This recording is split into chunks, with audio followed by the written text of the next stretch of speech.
Hello, I'm Kay Anderson, and you are listening to Lost Spaces.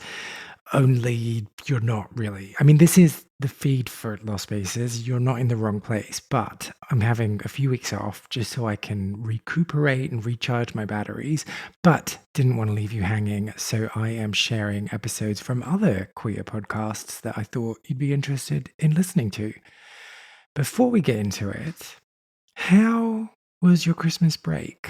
Was it tumultuous and scary, or was it relaxing and wonderful?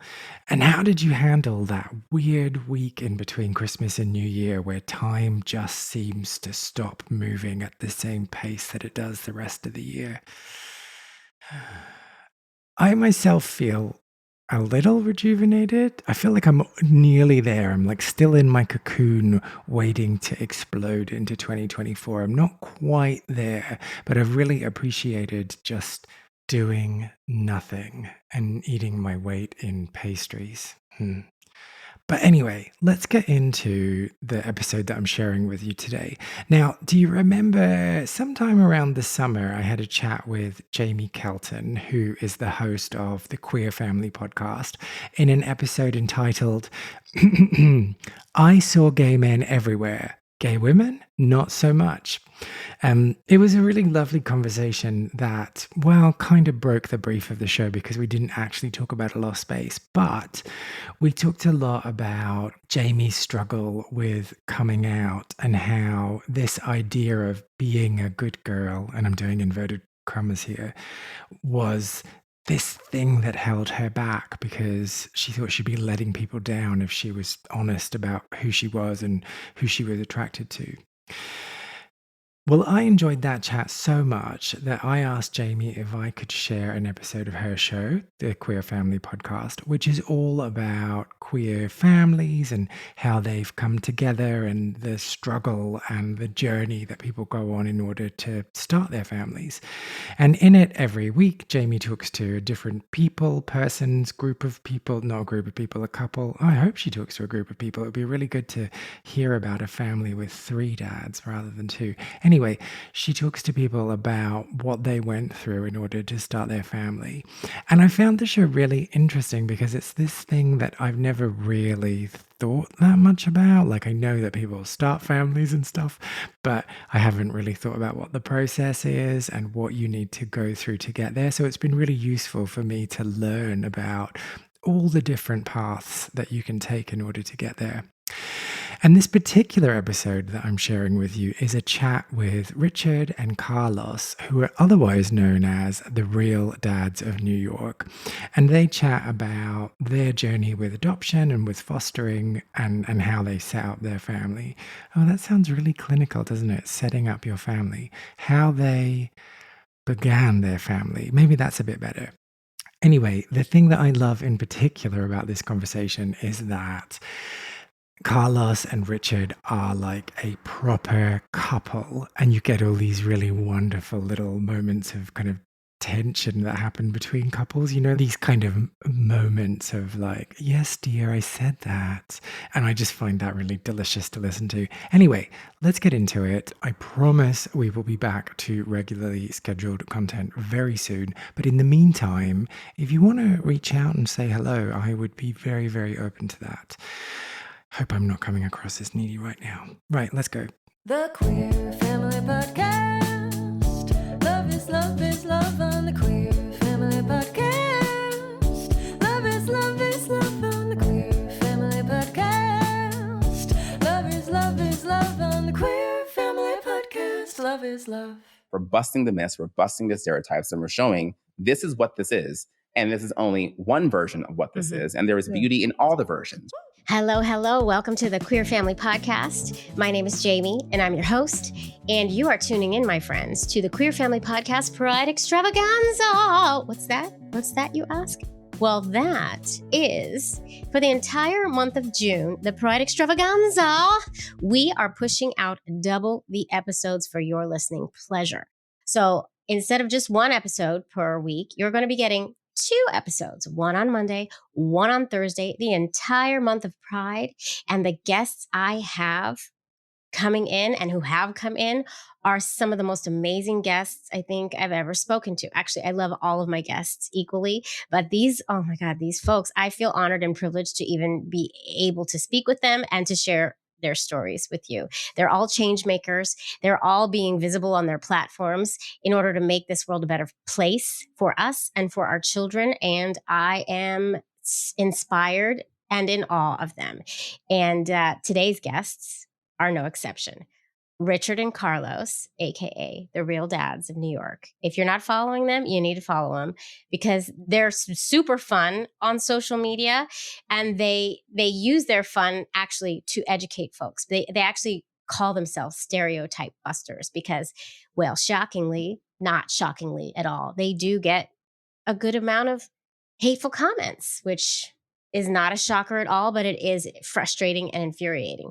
But they rise above and they use humor to just bust myths and stereotypes that folks have about them and about people in general, which is so annoying. So they're two Black Jamaican men who have built their family through private adoption and also foster to adopt. So they have two little cuties, and their children are actually lighter skinned than them. And that's one of the things they get hate about, which is infuriating. And there's, systemic racism exists, and it exists on all fronts, right? And I just am so in awe of this. This conversation really turned into, we talked a lot about the need for advocacy and the need for education and the need for kind of overhaul of some of our systems that are not serving us or our children. And I don't want to say too much. I'm going to let them say it because they say it way better than me, but they really got me thinking about the things that need to change in the world. They're change makers. Here we go. They're changing the world for the better. And I am just so in awe of them. We talk a little bit about coming out, and one of them had a particularly hard coming out story. I'm not going to say anything else. I'm going to let you listen because it's a beautiful story and they're just beautiful people inside and out. So before I roll the tape though, as you know, I got to get some business out of the way. So if you really love what you're hearing, please feel free to join my Patreon. I have various tiers on my Patreon. They start at just $2 a month. Super simple, super easy. That's where you're going to get bonus content, and you're going to get the video episodes dropped a day early. So you'll be in the know before everyone else. And also, don't forget, we do have video episodes now of every single episode. Those are all alive on our YouTube channel at the Queer Family Podcast. We are actually on social media across all platforms: TikTok, Facebook, Instagram, and YouTube at the Queer Family Podcast. And you're going to get the video episodes on YouTube. And if you're watching the video episode right now, you can see, as I have been for the entire month of June, I am all prided up. I got my pride bandana. I got my pride flag flowing behind me. I have my pride stickers on my headphones, Queer Family Podcast. Don't forget, you can get my merch. I have stickers, I have shirts, I have mugs, I have all kinds of things at my merchandise store at tpublic.com/the Queer Family Podcast. So go over there, get that stuff too. Do all the things, and don't forget to subscribe, rate, and review us wherever you get your podcasts, because that helps us push this super important stories out to an even wider, broader audience. And that's the whole goal. That's the whole goal, to normalize, uplift, highlight our families, because we're intentional AF and we're freaking beautiful. And that's it. All right. So Pride celebrations are around the corner. New York Pride is coming up in like a week. I am not ready. I haven't figured out what we're doing. I think we're going to go to the parade, but I'm not going to lie. The stuff that's going on in our country makes me a bit scared to bring my children to Pride celebrations. How sad is that? How sad is that? So I haven't decided. Are any of you grappling with that? Like, are any of you afraid? If it's just me, it's one thing, but bringing my kids in a possible, I know I live in New York. I live in this really safe bubble for our community. And, everybody says, oh, please, it's New York City. The cops aren't going to let anything through. It just takes one. The Proud Boys have said they're going to bust into all the Pride celebrations and try to ruin them. I don't know. But I am. Are any of you nervous about it? I don't know. Tell me. Let me know. So I haven't decided what I'm going to do for Pride yet. We might just have a little house party with friends and a lot of rainbows, because rainbows. That's why, because rainbows. Anyway, all right, it's time for me to roll this tape. I love y'all. Thank you so much for tuning in. Richard and Carlos are going to wow you, and I can't wait for you to hear their story. I'm just going to ask my fake assistants, Helen and Beulah. Helen and Beulah, can you please roll that tape? Thank you. I don't have assistants. I can't afford them, but if I did, they'd probably be better than Helen and Beulah, who actually really hate me. I'm just kidding. They like me a lot better than they used to. Okay, Helen and Beulah, my loves, can you please roll that tape? Thanks, darlings. They're rolling their eyes at me. They don't even exist. Okay, roll the tape. Here we go. Queer Family Podcast. Love is love. Hi, Richard and Carlos. Hi. I am thrilled to have you here. This has been a little bit in the making. I'm not going to lie. For a while. We kind of stalked you a little bit. And we were like, hey, did you read that? Hey, are you coming? Hey. Well, we actually met before I was even a dad. That's true. So. Let's talk about that. You used to work for Success Academy here in New York City. I did. When I met you, I was a superintendent at that time. So I was managing a cohort of schools. Yeah. You were like big boss. And you were like kind of scary to me because you were like, you're very precise and to the point, and you use your words wisely. And I was like, okay, I'm not gonna mess with Richard. And I'm like, actor, artist coming in. I'm okay, I'm gonna do what Richard says. And the funny thing is that people probably think I'm big and this big jokester, which is at work. I'm it's another chapter in my You're book, very buttoned up. You always look gorgeous. I mean, that's like in everyday life, but like I was like, okay, Richard, it's Richard today. Okay, I gotta be on it. but for a background for all of you at home, I was an actor trainer for Success Academy. So I would like play parents who were like angry at the teachers. Mm-hmm.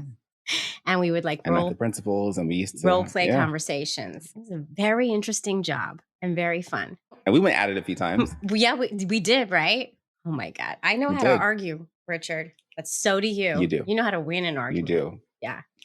I know how to win an argument, exactly. Well, ask him that question. It's a little different with your spouse. Okay. At home, it's different at home. At home, it's different. I'm sure. I don't argue as much.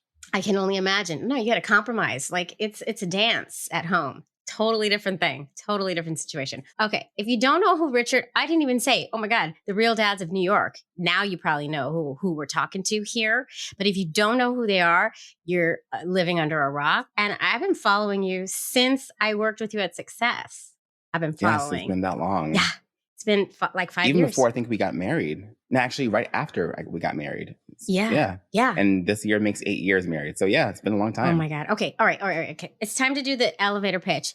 You're going to give us your 30-second elevator pitch of who you are and why you're here, because you're going to say who you are way better than I am. I just mess it up. So I'm going to count you in. I'm going to say go, and you're just going to go for it. And it's no pressure. I'll never cut you off. All right. It's all. And I'll be concise because that's on brand for me. You are, Richard. Okay. On your marks, get set, go. Hi, I'm Richard. I'm Carlos. And we're the Real Dads of New York. And we're here to talk about how 2 Black Jamaican dads became dads. Boom. Okay.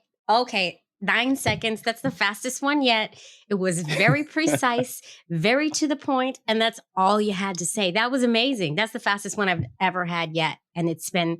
I like winning. It's over 200 episodes, y'all. So. I like winning. I know you do. So, okay. Let's take it back. 2 Jamaican dads, 2 Jamaican husbands. Let's take it back to the beginning. Oh, I know there's a story here. How did y'all meet? And when did it all start? Oh boy. Okay, well, this is a judgment-free zone, right? Yes. Okay, so we met when I was 16 years old. And for those of you who are wondering, because this luscious man has some gray hair, there is a bit of an age difference between us, 15 years to be exact. It's not that big of a difference. And no, it was, well, when you're talking about a 16-year-old and 15, right? But that's not when the love story started. That's how we met, right? There's a difference between love story and actually understanding that we both exist, right? He pursued me. Okay, I didn't pursue you at 16. See, this is why people think what they think. Do you get hate? Like, do you get crazy? A lot. Really? A lot. Oh my gosh. Because, look, think about it, right? In the gay community, specifically with men, there's this perception and this stereotype that an older man will groom a younger man that's just what the stereotype is. Totally.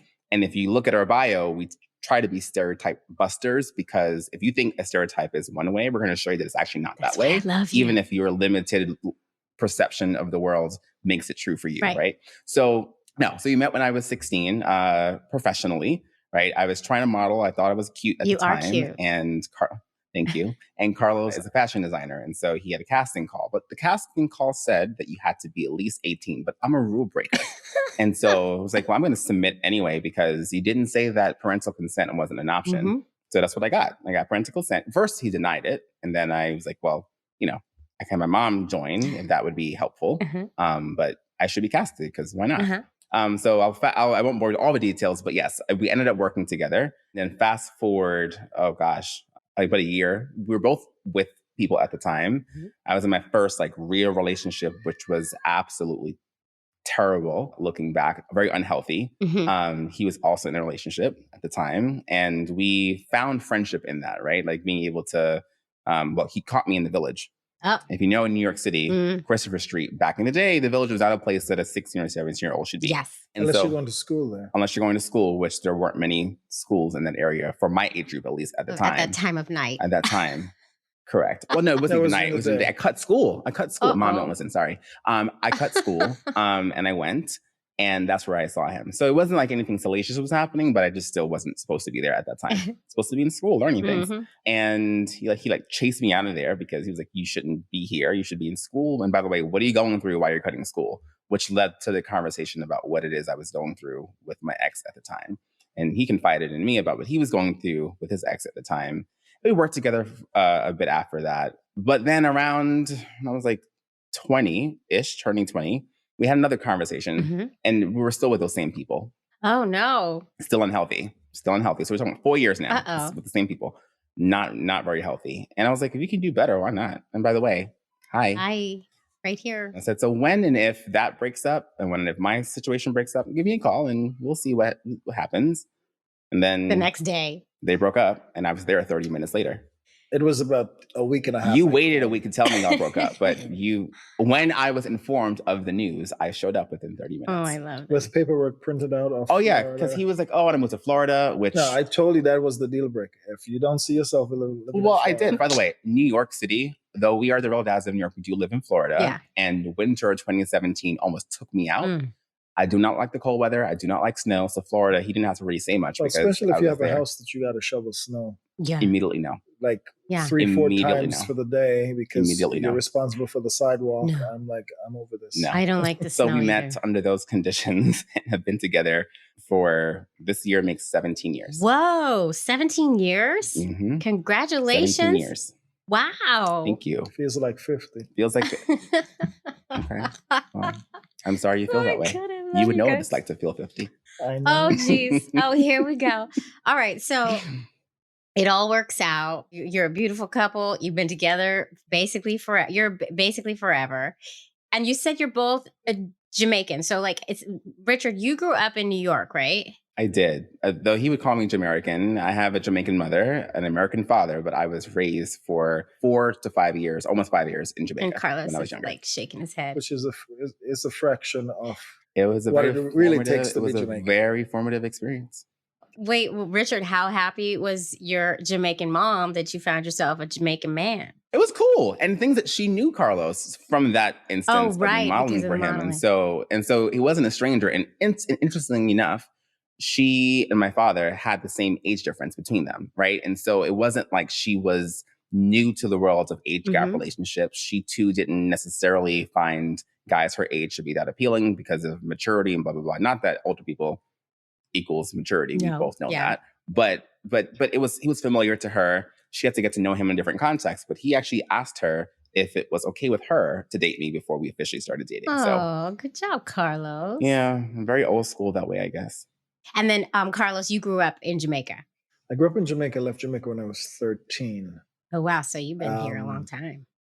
But again, my experience, my family, it's been by birth that Jamaican accent comes out on occasion. So you've been, you both been living that gay life for a while, even before you met, basically. Well, yeah. Richard. I started out late. Started late. I came out when I was 10. Oh, wow. So I was in the 4th grade. Oh yeah. It was very clear. Yeah. To me and maybe to everybody else. And Carlos, you came out when you were 35. Oh, whoa. Yeah. Why do you think it took very different. so long? I've always had bisexual feelings. I mean, the attraction is there. I still feel some attraction towards a female, but I pursued something that I would be more accepted in and happy. Most, especially West Indian women, if the men ever tell them that, hey, I'm attracted to both sex, that's a deal breaker for most women. Yeah. At least back then. So I'm like, I'm not going to pretend to be anybody that I am not. I'm just going to be my full self and love myself completely on both sides of the spectrum. Mm-hmm. Good for you. Good for you. It doesn't matter when it happens, as long as it happens. Yeah.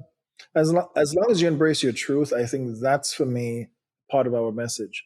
You know, we've been hearing from years now about DL men, but maybe if the space that they're in would be more acceptant and tolerant of them, more men will accept their truth and say, hey, I'm attracted to both, or I'm attracted to whoever I'm attracted to. Yeah. Wouldn't that be a world? Wouldn't that be a world? Yep.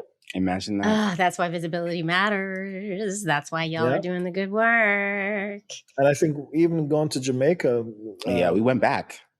After 37 years, I went back. And after 18 years, I went back. How's that? And we were approached by a few men a lot of people, who were pretty much on the DL. And they kind of whispered to us, you know, I'm so proud of you guys, you know, keep up the good work. You guys give me hope. Yeah.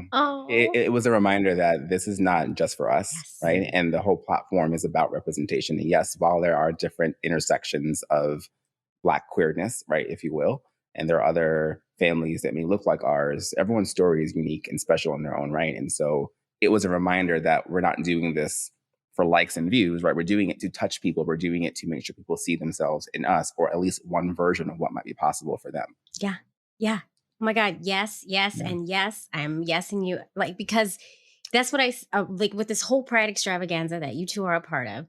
I could have titled this The Change Makers, because every single interview I'm doing is folks who have put themselves out there and shown up so that this world can become a better place. Really, truly, just by being you. Overcoming obstacles and even learning to love yourself when how you were raised, they told you weren't lovable. Yeah.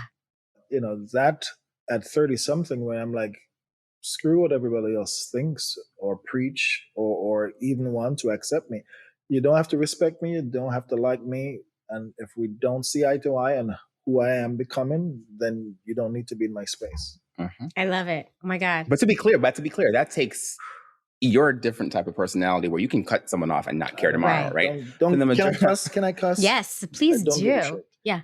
Don't give a shit. Yeah, good for you. He doesn't. But I will say that is the attitude a lot of us aspire to have.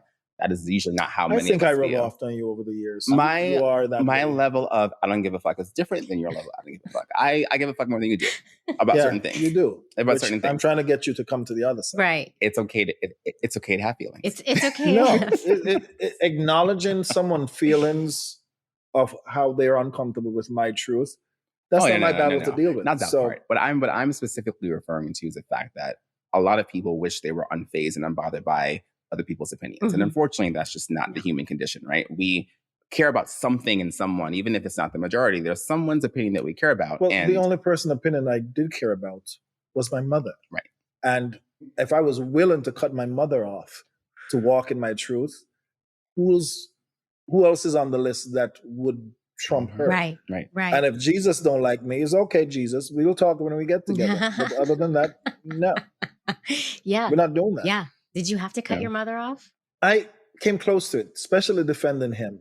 I remember one incident where we had a two-family in New York, and I was renting upstairs from her, and he came to visit, and she took it personal to say she don't want anybody in her house, you know, that live in that lifestyle. And I went in, and he was right behind the door. Oof. And I was just like, no, we're not doing that. First of all, I pay you rent. Second of all, I have rights as a tenant. You will never tell me who to bring and who not to bring in my house, period. Yeah. And if that's the case, I'll find someplace else to live because I want to save the respect factor between me and my mom. But at the end of the day, as a tenant, I had rights. And I'm like, I'm not doing this with you. Nope. Now we're great. We're fine. But again, she had to go through, just like I had to go through my process of acceptance of myself and loving me. She had to go through that, and also was told by older people around her to say, if you say you have the love of God in you, this is your son. Yeah. Yeah. How are you worried about other people's opinion versus loving your son unconditionally? She's now way better. And matter of fact, Richie is the one that ended up I planned her wedding. Did her makeup. I did her make. It was a whole thing. And that process journey, just to give you some context into how long that took, right? Yeah. That wasn't until we got married a week shy of our 9th dating anniversary, right? It wasn't until year 10 where we were able to sit down and have a conversation. Wow. Right. And so that's a she didn't come to our wedding. She was at our wedding. But one of the things I felt very strongly about is I did not want to raise children in a household where you go to grandma's house and dad isn't allowed there. Like that just wasn't going to happen. That's where I put my foot down. And so we were able to cultivate a relationship through the birth or the arrival of our son. And now she's the fiercest advocate for him. She loves her grandbabies. Now we have 2 boys now. And so you can't tell her that's not, these 2 boys are not her grandsons. She actually have gone to bat. Oh yeah. And for us. Yeah. For us. Yeah. Like anybody, whether her church members or friends or neighbors, anybody who has something to say about us, my mom will put her Bible down and give you a few choice words. But I think that's a good representation or a good example of the fact that people's opinions can change. Yeah. And oftentimes people hold these beliefs, based on the things that they're taught, things that they see, and they're not exposed to what it actually is. My friend Gary and I would say, based on your programming. Yes, we've been programmed. You tend to judge others versus giving them space to show you who they are and then make up your mind. Yeah. If you're going to love the person for who they are versus what we do behind closed doors. It's none of your business. None of your business. Not about that. It's not about that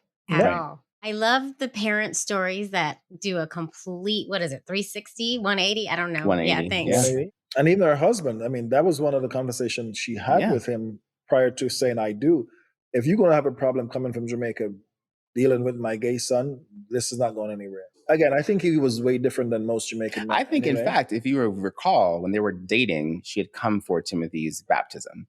And he said to her before she came, don't go there and start criticizing. Like, if you're going to go for the right reasons, but don't go. He was supportive of us. Yeah. So even before we formally met him, he was advocating for us. We call them our tribe. We have a certain amount of members in our tribe that is supportive of us and love us unconditionally. They might not always agree with our theory or our way of doing things, but we are also letting them know your method worked for you. Right. However it worked, we don't always have to bring your method in our life and in our marriage. Because I also think one of the things we said to each other when we got married, nobody ever gave us a handbook of what a healthy marriage looked like. We're going to have to create one. Right. Yeah. And it looks different for everybody, right? It sure does. And, when you have such a visible platform like you do need your tribe who will go to bat for you for sure. Because you can get hit on all sides, right? We've alluded to the children, but let's get into that. The littles. When did the talk of babies come in? And did you always know you were going to be parents? Did you think maybe it wasn't a possibility? Like, what's the conversation? How did it start? I don't remember the exact conversation we had, but I know that it was an understanding, so to speak, that both of us desired to have children. I mean, I started before you. Yes, he started on that journey. He has a whole story that we want to start getting into on this particular conversation, where that was a journey he was on. Unfortunately, it didn't come to fruition. Not that what I'm talking. That's not. I'm talking about being my mom. With the boys. I was talking about something else. Well, okay. You like to use that example. I don't quantify that as an example, but either way, but it is because part of being. Well, share, please. Part of being a parent. I was co-parenting with my mother. I wasn't necessarily the babysitter. I was the one who carried them to my fashion show rehearsals, carried them to my dance rehearsals. Well, sorry, them is he and his mother through foster care adopted two boys. Yeah. Oh, one, wow. both 2 weeks old each when they came to their house, and now one is 25, the other one is 21. Whoa. Yeah. So he's gone through You already raised. raising So I was children I was before. comfortable with the idea when you come to me and says, "Hey, Yes. I could see us having kids one day," because most people, they chose their path. Most people don't want to do that. They want to live their life and travel the world and do all these things. We grew up talking about from day one what the future would look like for us. And we didn't see, I mean, not that they don't exist, certainly, right? But this is before social media was really a thing. There were 2 dad families you can obviously see going around, but it wasn't something that was so prominently shared, and there was no spotlight There was on no it. platform. Yeah. Right. Like even when I started this podcast 5 years ago, there weren't that many of us like being as visible as we are now. Now it's a whole nother world, right? When you did see it, it was oftentimes interracial couples and a Black child. You rarely ever saw 2 Black men, right? As a demonstration of what a healthy family could be for a child. That was not something that you saw frequently. That's a good point. Right? Yeah. And when you did see it, right, they were biological children. It wasn't necessarily that you saw someone opening up their homes to, and we joked about this before, as we're going through. So we did private adoption for our first son, and then we adopted our second son through foster care. So the first time, for those who don't know, there are preferences one gets to have if you like to adopt. You can check all the boxes for what you want. We were like, as long as we have a healthy baby, we don't really care about gender, we don't care about race, we don't care about all the things. Like that wasn't something, but we did joke and say, wouldn't it be interesting to have 2 Black men and have a white child be placed with us? And that was like a passing, because you don't see that. No, right? Never. And if you do see it, one of the parents identifies as Caucasian. Right. And so that just wasn't our story. And then we got a call that we were matched, and we got the basic profile, did not see a picture of our son. We were told that he, mom is Black, father is Latino, and that's as much as we knew. It wasn't until the night before we met him in person that we finally saw a picture of him. So the misconception was that we chose to adopt a child that presented as white or fair-skinned or this grain of hair, and that just wasn't the case. I understand why that's a perception, because oftentimes that's what you now see, but that really wasn't our during our story. Folks just think that, of course, you're going to want a white child, right? Like, right. That's their biasness in the other biases are within themselves. Yeah. Because now you're projecting if you were going through that process, what you would choose. Mm-hmm. So then when you see someone else which kind of matched the idea you were thinking Just of, put it there. challenge that person or that family to say, hey, why would you do that? And honestly, there are people who, it is very rare, not that it hasn't happened, that someone would criticize us for what they believe our narrative and our story is, when they themselves have not ventured to, as they would call it, give a child a home. There are over 400,000 children in the foster care system, many of whom are Black and brown, who they have not opened their homes to, right? And so there's been a lot of... And also mix. Yeah. And I think when we talked about that, one of the biggest thing he tried to shelter me from was to see certain comments. Oh yeah, from they come in hot and heavy. Because again, the Jamaican in me would have some choice words. So it is best that I am the one that deals with he filters the stuff before I the public scrutiny. Y'all get but it sounds like you get a lot of it. We do, and in the beginning more so. And the interesting part that was completely surprising for me was we got it from our own community. Yes. Right? That was something I did not expect, right? I expected it from everyone else. I did not expect for our community, and not just just the community in general, to have such a strong visceral reaction to us adopting Timothy. Now, for those, not that we often share, but Timothy identifies as Black. His birth mother is a Black woman, right? Just as deeply pigmented as me. Yeah. Right? And so for all intents and purposes, our child is Black. Yeah. Our second son, his biological father is, in fact, African-American. He's Black. And so but his mother is white. And that's the first time actually we're sharing that. But to me, it doesn't matter. Right. And so, but it was just a very jarring reality just to say, hey, like, we're proud of the fact that we are now we're now a family. We're proud of the fact that our community is able now to more visibly have children without the fear of, or putting yourself in debt trying to reproduce someone like yourself. Like, that's the thing. We work really, really, really hard. It's really hard for us to get a family. So however our families It is. come to us, it should be celebrated. Celebrated, Yeah. right? Right. And so that's really frustrating. And I'm sorry. Yeah. But it changed quickly, right? Because I think one of the things that I am very mindful of, and though I get advice on the contrary, don't push back, don't respond, ignore, I don't take that approach, right? Because you can't call yourself an advocate if you are silent. You can't show up and be any form of representation if you don't challenge ignorance. Yeah. Even if the ignorance is coming from people who look and are part of your own community, right? And so I challenge it. And not because, again, anyone is owed an explanation, but one of the things that I wish I saw growing up is someone advocating for themselves and a demonstration of what that looks like, right? And so even if I respond to people's comments but you do it in such a political way. As Jaimie knows, I will say something that can be extremely cutting, and you're not even aware that you've been cut. But again, I don't want to meet ignorance with ignorance, right? I'm going to show a different way of I do, which is why you don't do it. And that is why. Because I also I don't think like you doing people online are bullies. Yes. They're looking to bully behind the screen. I'm like, meet me at Publix. We can squash this. Not Publix.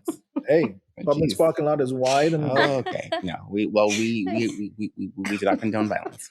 It's not about violence. It's defending my family. At any given time, I have the right to defend my family. And whatever I post on social media, if you don't like, keep scrolling. Yeah. Why stop, watch the full video, and then to leave a comment? No, like, multiple. Get a job. Multiple videos and multiple comments. Wow. So now, if the ignorance is in the same vein as what we typically see, it's easy to block, mute, delete, do all those things. If it brings up an opportunity to educate people, then I'm going all in. Even if it's not the person who left. Even if it's not the person who left the comment. I've seen your response videos, and I think they're wonderful. And response videos are usually gracious. They're usually gracious because what I'm thinking, what I actually say are two different things, right? But it's always meant to challenge, again, the stereotype. We're busting the myths, we're busting the stereotypes, and we're showing this is what this is. And this is only one version of what this is. And there is beauty in all the versions, right? There are people who are in our community that is not on social media to present their life. Right. But they're living their truth too. So if they come across these negative comments, they're probably more fearful to expose their kids or their family to the world. Exactly. Some of the things I try to share with him, even before we took the platform, because I first started out on YouTube doing things, both health-wise, because I worked in the hospital for so many years. I was bringing awareness to HIV that it was rampant in our community at the time. And then when we decided to get together and we started to date, we rebranded. He was also on occasion popping up on my so-called channel. And then we decided... so-called channel? I mean, YouTube. I mean, I was just doing it for the fun of it. Call a thing a thing. It was important work. But it was to use that platform to educate. So as we got together and we decided, hey, once we started the process with Timothy, I said, like, what do we call ourselves? Since he's such a Real Housewife housewife fan, I'm saying, well, what about the Real Dads of New York? And then we Googled it and we checked it out. Yeah, we were actually, we had filmed a special for Vice, and my cousin Esther was there helping that day. We went out to dinner, and we actually, at that dinner table, it was C Thai Bistro in Williamsburg on North 6th Street. Never forget it, right? We were sitting at a table, and we're like, let's start a page. Like, what do we call ourselves? And she and I watched Housewives religiously every Sunday. He criticizes my junk TV watching. I love junk TV. All TV. about Housewives, all about Wendy Williams at the time. It was all about that. And so the three of us were at the table, and that was the name that was born. I didn't know that. And so I love that. You got to reach out to Andy and really start the Real Dads of New York. We've been tagged in so many things, and I think he at one point was going to start a show with dads. I don't think that went anywhere. Okay, so no reality show for us. Even if we did, it had to be something positive. We would rather curate our own thing. Yeah, and I'm all about that. He's pretty good at being dramatic with his twirls. They're not surprised. I love all of the posts. I want to know what made you decide on adoption. Like, how did you decide the route? And I know that, like, with two guys, you have a little less options than we do who have two uteruses. At the end of the day, we started to talk about realistically what it would look like. And I'm like, since I've been through the process with my two brothers, I said to him, there's a ton of kids in the system that you need to check out and see if we could play a role. Not even just that. As an educator, like I was firsthand witnessing children unfortunately being removed from their homes. You were coming home some days crying. I had in tears because now that means, number one, it's traumatic for the child. It's traumatic for the parent. It's traumatic for the entire family unit. And oftentimes these kids were going to places that weren't going to care for them any better than their parents could. And it wasn't safe. And then I would see them come back to school dirty, disheveled. And I used to personally go out and buy clothes. I would, because to me, like you're you are part of my community. And so I'm not going to sit there. And you were doing a leadership thing. Yeah. I mean, I was a principal, so it was still my job, but the human aspect of that, I'm like, these kids don't deserve that. And I think one time a family did approach me to say, hey, like the social worker did, excuse me. It's like, anyone here able to? And I'm like, I wish I could. And I wasn't certified at the time. And also too, I didn't have the benefit of growing up with my father around. And so though I had really strong male figures in my life, my uncles, my grandfather, etc., I know what it feels like to want a dad and not have one. Right. And so to me, it was an easy, I didn't think twice. Of course, the selfish part of you is like, well, will my bloodline live on and all those sorts of things? But as fast as that question kind of came to my mind, it was as fast as it left, because we knew that was still an option. But we took the option that we felt was most, frankly, like we had most access to at that moment, right? Which was, in our financial situation, we were blessed enough to be able to afford private adoption. But we always knew that foster care would also be somewhere part of our journey. And we did actually explore the foster care system before we went private. But at that time in New York, and even still to a degree, the system is a mess. Right. Yeah. Right. And so there were so many things that just kept getting in the way of us being able to open our homes to a child. And it wasn't us necessarily. It was scattered information. This form was incorrect. That form it was so much bureaucracy. And I saw the back end of bureaucracy not really helping with the outcome they wanted, which was a child in a healthy and safe space. They stay longer in a foster care system than they deserve to. Yeah, they do. And so in this case, we decided private adoption was going to be our first entree into parenthood. That was another shit show too. That was another shit show. Oh, really? Why? I will say this. Our story was unconventionally fast. From the start of the process to the end of the process, meaning the time that we were matched and he came home, was 3 months. That does not happen. No, that is not right. Yeah. So it was a bit of an outlier from that perspective, but please go ahead. For me, hearing the cost of what it costs and where the money actually went after we finished the process, it was hard. I was disappointed. Yeah. Most of the mothers who, number one, is in a financial strain. Number two, they're giving up a part of themselves because they cannot, in a safe environment, raise this child. And for the betterment of this child's future, they decided to find someone who they believe will provide and nurture and care. But still, I think after they hand it over or sign it over, they're like tossed to the side to go back to doing the same behavior that put them in this situation to begin with. And to be fair, our agency, who we won't disclose. And not that we have an issue with them per se. Again, our personal experience with them wasn't bad. It was good. It was just the fact that when you think about a birth mother, all the things they went through, whether they say to themselves, this is a path I want to take, or they find themselves being one of the only paths they can take. Not everyone's story is the same, but they are afforded mental health services, I believe, in perpetuity. That's my understanding, right? But if you look at the level of advocacy needed to ensure that birth mother is consistently availing herself of those services, how many people actually do? Right. And that's what got me, because wraparound services are really important, right? Yeah. And if you're just saying you have access to it, but not creating the conditions where they can avail themselves of it, then you're not really doing. And I think not only for private adoption, we were bothered by, also going through the process for Curtis, we recognized the bullshit that the systems are so broken that most people just take what they can get out of it, meaning the child that they want to create their family, but nobody is going to take the initiative, which is a part of what I said to him in the past. our platform should bring awareness to the systems and address it, even if it's just talking it out in the air, to say we need to fix the system for the sake of the kids. There needs to be far greater urgency when it comes to fixing some of the bureaucratic issues and prejudices that exist. I'll give you an example. So we posted a video, which was humorous in nature because that's on brand for us. The message was very clear, right?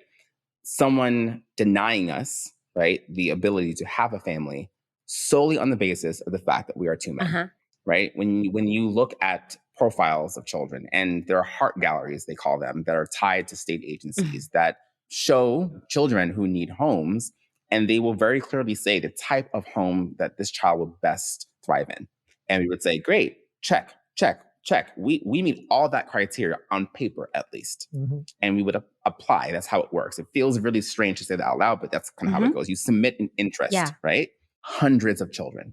For years. Now, this is for adoption or this is for foster? This is adoption through foster care. So these children have had their parental rights terminated, correct? And they're ready to be adopted, right? And you would see, we would submit our interest, right? I'll never forget, there was a family, 3 children. We were willing to take up to 3 children, right? Open our home to that. That was a big shift. But again, we wish we could take care of everyone. Unfortunately, we can't. Right. But it was 2 boys and a little girl in Florida, not too far from where we live, based on the heart gallery that we were looking on. All of the criteria, right? We need someone who's a fierce educational advocate. We need someone who best thrive with one of the parents. Strong male figure. Best thrive with someone who's in the home or works from home.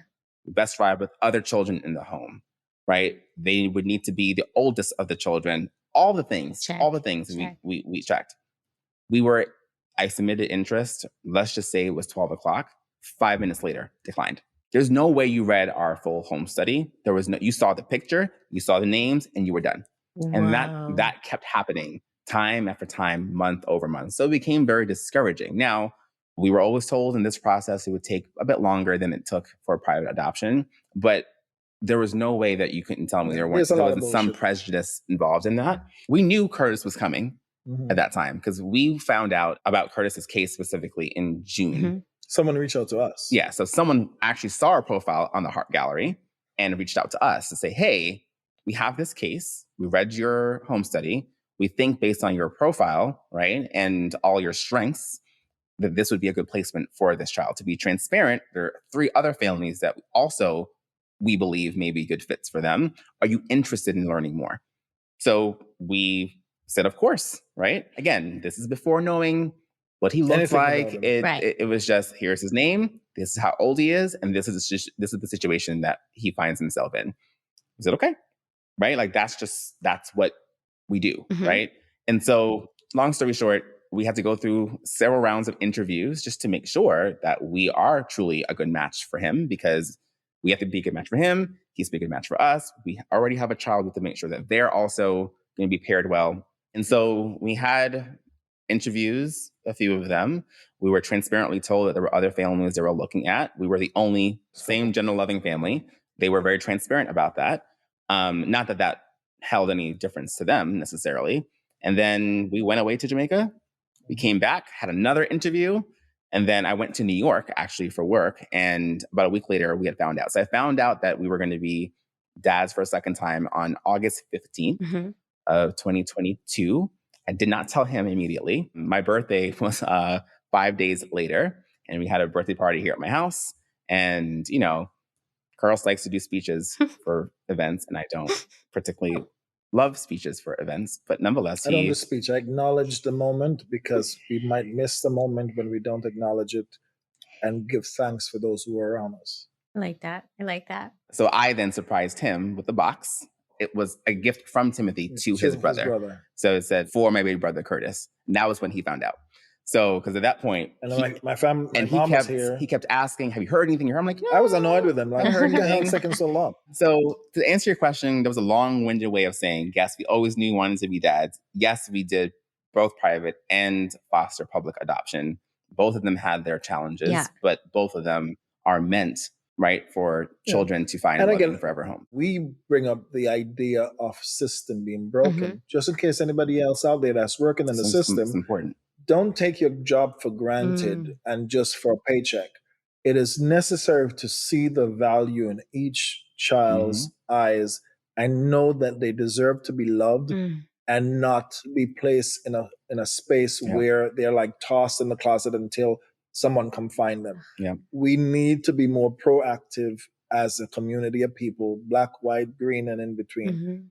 We need to do better than what we've been doing. And I also think that not everyone's advocacy looks the same. And I will always say that some people use their voices in a more discreet way. And that's fine, right? Probably like, I don't think advocacy means you always have to be on the front lines, visible and the loudest. I don't believe that.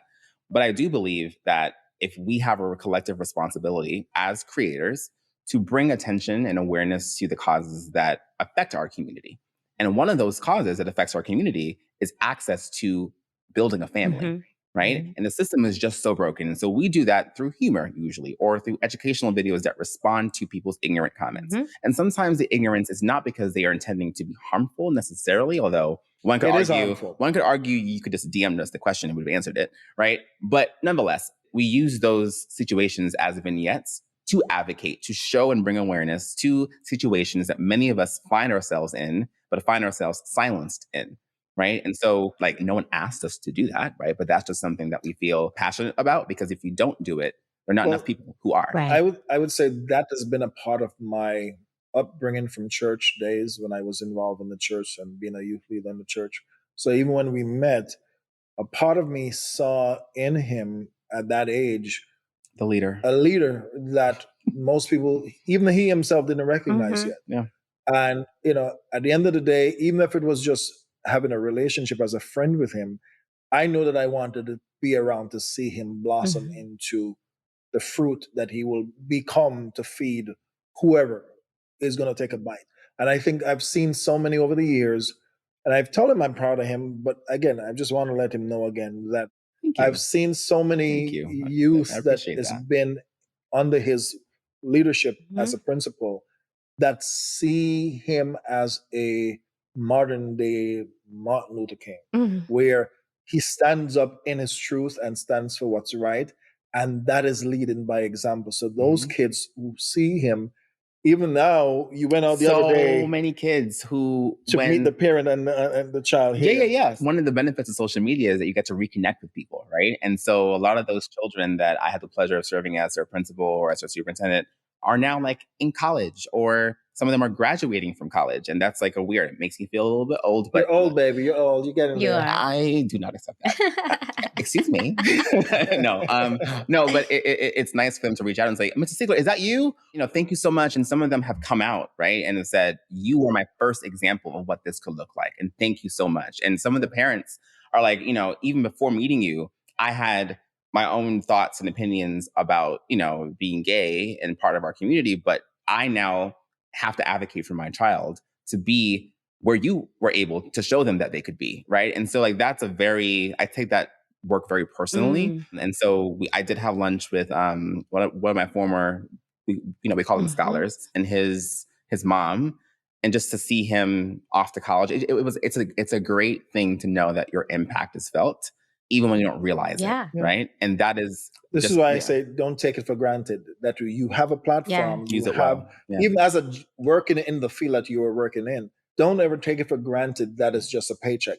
There's somebody watching, and it's not normally the adults. It's normally the children who are seeing and, seeing your example and going, I could do that, or I can become that, or you said something to them that inspired them to now feel I am worthy of living this life. It's important. That's why we do it. Yeah, 100%. And, I say all the time on the show that our families are some of the most intentional families out there. Just listen to all the things you went through to get your children. Just listen to all the planning you went through, right? Every single time I interview a same-sex couple about how they made their families, it is always a very different story, but the main point is clear. We are so intentional with these families. Very. Extremely, right? Which is why it's so hurtful to see people criticize the beauty of our I know. families. And they don't know the Because truth or the journey. Yeah. And I would argue those examples are what perpetuate cycles of being broken. Typical stereotypes. Right. And it's unfortunate. But I think one of the things I'm heartened by is that the generations coming up now are more free in their thinking. Yeah. They're challenging The norm. the norm. Look, as great as we believe our generations are, the next generation, they're the future leaders, right? And so we owe it to them to have and create space where they can explore the world freely without harm. And that is hopefully we're one aspect of that journey. For those of us in this community that are not politically involved and think that has nothing to do with me, we need to wake up and recognize also that for the future of the next generation coming behind us, just like someone before us fought Stonewall and took beatings and stood in their truth for their right to live and survive, we have to do the same for our kids that is coming behind us. And I think so many things are happening now politically that they're trying to push us back in the closet. And I'm one Jamaican that says, I'm not going back in. I've been out too many years to go back in. So by any means necessary, we're going to stand for our kids' rights to live their truth and for us to live our truth. And using our platform is one of those things we're going to use, as well as learn about our political leaders within our community. Unfortunately, and you're in Florida. You're on the front lines. Yeah, we're in Florida now, and our entire existence feels like. Yeah, are you scared? No. Yes, I'm scared for what it means for our kids. Unfortunately, it's not our first time that we've had to be acutely aware. I used to use that term. People make fun of me a lot. Yes. Not our first rodeo, right? We are very aware that people don't always want us in places. And that is not a new experience for us, unfortunately. Right. What is new, though, is the level of Papa Bear fierceness that emerges when it starts to affect your children. And so from that perspective, we feel lucky that we're in an environment and we recognize the privilege that is afforded to us, having been able to afford to be in a very particular subset of Orlando. Not that we're immune from it. I've experienced racism very blatantly shopping, right? More than once, very publicly at that, right? But I wasn't there. Yeah, he wasn't there. God knows. But I haven't felt a threat to my family, my children. Luckily, knock on this is glass, but knock on wood. I haven't felt that from our immediate community. So from that perspective, I feel thankful that we are sort of in not a bubble, but it doesn't excuse or take away or diminish the urgency we should be feeling to advocate just the same. Yeah. If an injustice is done to one, it's done to all of us. It's done to all of us. And I think that is where I keep on come back to him some days and say, listen, I know we like to do light and fun and jokey stuff, but we need to start having conversation on different platforms to let folks be aware. We're not going back in the closet. We are not going to be beating over our heads with scriptures, which half of the scriptures you're falling short of it just the same. Yeah. Yes, and yes, and yes, and yes. And we're in a really crazy time in the country. Any chance we get to have a conversation to acknowledge the elephant in the room, I want for us to acknowledge that elephant, because we can't take it for granted that we're living our life, la, la, la, la, la, la, la, life is wonderful and our journey is wonderful, when somebody else is plotting to shut us down. Big time. Big time. I'm just so grateful that y'all are out there doing it, right? And it takes a village. It takes a village. It takes a village, and we're going to keep on doing it. I'm going to keep sharing these stories, and you're going to keep up with your platform, and we're going to change the world for our kids. For our kids. Doing the damn thing, as we say, right? Well, I have one more thing. I've been asking every guest on the Pride Extravaganza, and y'all have basically answered it like 100 times over in this interview. But the question is, and it's a loaded one, what does pride mean to you? Oh, I love that question. Pride to me is self-love, truly loving all the imperfections of myself and standing in my truth that I'm a Black man having a gay experience, and I love the husband that I have, and I love my family. Anytime I wake up and I'm above ground, I feel that I'm blessed enough, and question the universe, how can I be an assistant to you making the world a better place? Because at the end of the day, I won't be here forever, but between my date of birth to when I'm dying or when I die, the dash is what makes the importance, and how I live in those dash, accepting me and loving me through the changes or the growth process, embracing all parts of myself. So that was a good answer. I love that. Richard? For me, it means that you're constantly aware of who you are, what makes you who you are, your ability to share who you are with other people, even when it's uncomfortable to do that. It's a demonstration that you are love, you are a part of love, and you are deserving of love. And I think all of those things are important when we're thinking about being prideful and walking in our purpose and truth. Pride, knowing your value and know that it's not about the clothes you wear or the car you drive or the house you live in. It's you. Yeah. I did not own my first pride flag until 2020. And I didn't think about that before, because to me, I never needed a flag That's to not necessarily to do that, right? But I get it, right? And this is where I think some of us get into a little bit of trouble. When you're not public, you still have to have pride within yourself, right? And that's where it starts. And pride will look different, as I mentioned, for everyone. And so when all those symbols go away, when the flag goes away, when allies are no longer our allies, Right. when we have all the things, you're still left with yourself and with your community. And what binds us all, and I say this to people that I meet at work, personally, what unites all of us is a human experience, and love is at the center of that. A lot of folks wave the flag, but hate themselves. We are still on a daily journey learning to accept ourselves, especially, again, based on our programming. Growing up in church, growing up in a culture that says you should die, you don't deserve to live. Once you peel those layers of hate off, the gem, the diamond of who you truly are in that space is so important for you to embrace, because then you recognize your value. Because so many times I struggled why it took so long to embrace myself and love me for who I am.